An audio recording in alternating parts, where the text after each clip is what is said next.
Okay guys, we got a lot going on today. So besides 2 boxes of live animals, ton of stuff. We'll see some of that in the video. A ton of it I'm gonna post on our social media. But up under this pond, there's actually just the smallest gap. I'm talking steps, I don't think you guys can see, but up under here, it's about a 1.5 inch gap. And this dude, someone was feeding him. So he jumps up and if you throw it really hard, the arowana will actually jump up out of the water for it. And he managed to slip right behind right here. So we were able to get him out pretty quick and get him back in the pond. But that means today I'm going to end up taking all of these off and hot gluing some mesh across the whole 1 inch barrier, 1 to 2 inch barrier around this pool.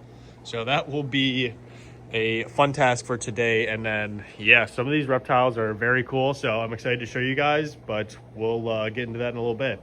We have a Manokwari green tree python.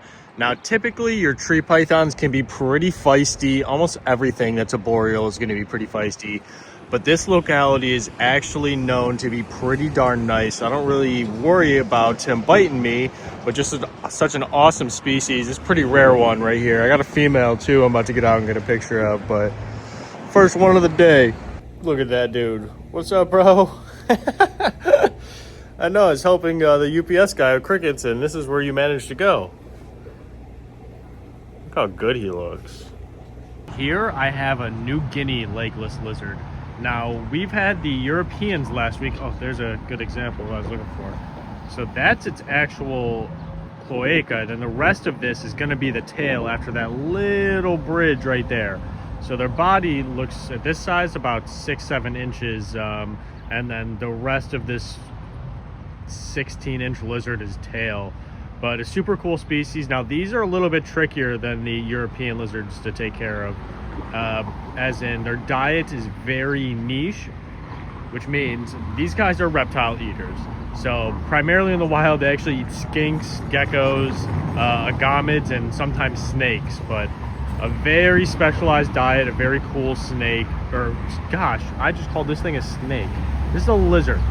This is a New Guinea legless lizard, but super cool. We just got in a few of them, so I'm about to get them all set up. But their face is wild looking. There we go, focus. Oh, yeah, nuts. Guys, we got our tinfoil barbs. They're looking as beautiful as ever. Now, they have a great diet here. They're eating bugs, fish flakes, frozen food, but I am going to, because they're just stealing so much food from my other fish, I'm going to go ahead and put them in our 268-gallon pond with our basilisk and let them grow up in there before we put them in the monster pond. So I got to get the last 4 of them, and I think I may throw a couple of catfish in here too, because they're getting so massive already.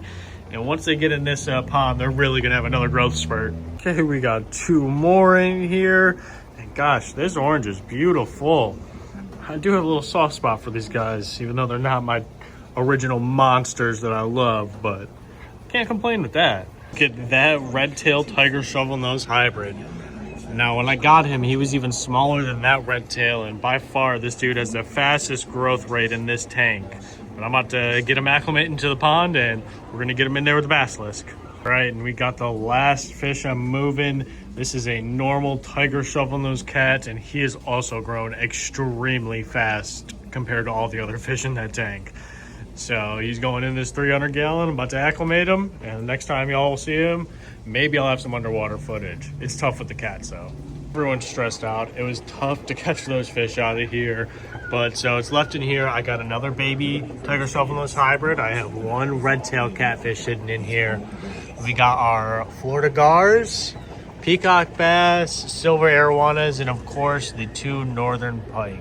I moved I'm not sure what type of bluegill those were, so someone will have to let me know in the comments, or I'm just gonna look them up. But I moved those with our alligator snapper. The other 5 are still in there, so I'm gonna grow them up separately because they're just such aggressive eaters. Once again, it just outcompetes some of these more shy fish right now. Can't be a video without scaring Sydney. Hey guys, the tank is crystal clear. I got some feed in. Let's see who's gonna nail some of these. One muskie got it, the gar, the bass. But the tank is looking stunning. I took out a bunch of stuff, so I think I'm gonna keep it like this for now, just in case if I ever want to move a fish again. There's no way I'm taking all this stuff out again. It was a pain in my butt to catch them. And bam, got it. But new pieces of wood that were in there are now in the pond. So tank's looking great, fish are getting big. Yeah. All right, guys, the squad's coming to see me. This isn't our alligator snapping turtle tank, but we got some green sunfish.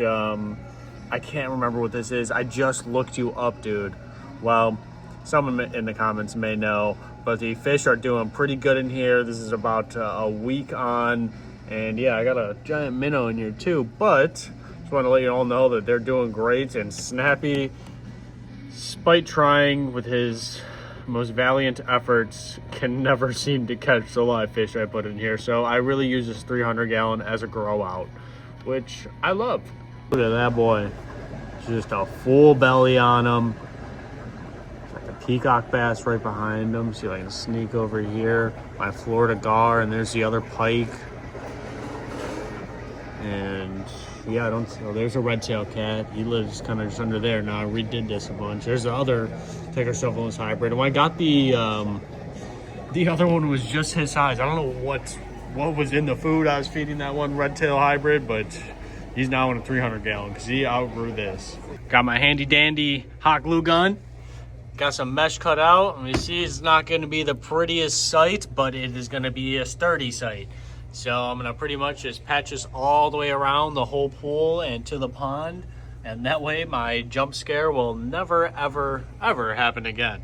So I'll show you guys when I'm done, but I got about a 6-foot start right now. All right, guys, this is taking me a little bit longer than I was expecting, but I got a whole L down. I'm literally going to even patch that. I'm telling you, there's not going to be one single gap in here for a fish to get out ever again. So I will get back to you guys when I'm done with that. Hey, I'm almost done. This is going to be the last part of this you see in the video, but I kind of just wanted to give you guys a little rundown on how quick and simple this build was. Got the pool. Put it together, and we literally just built 2x4s around it and made a little tray top, and look at that. You got a 2,000-gallon monster pond. That looks pretty nice when the wood's up, but it's really just a swimming pool. But yeah, and if you guys stayed till the end, thanks so much for watching, and stay scaly, friends.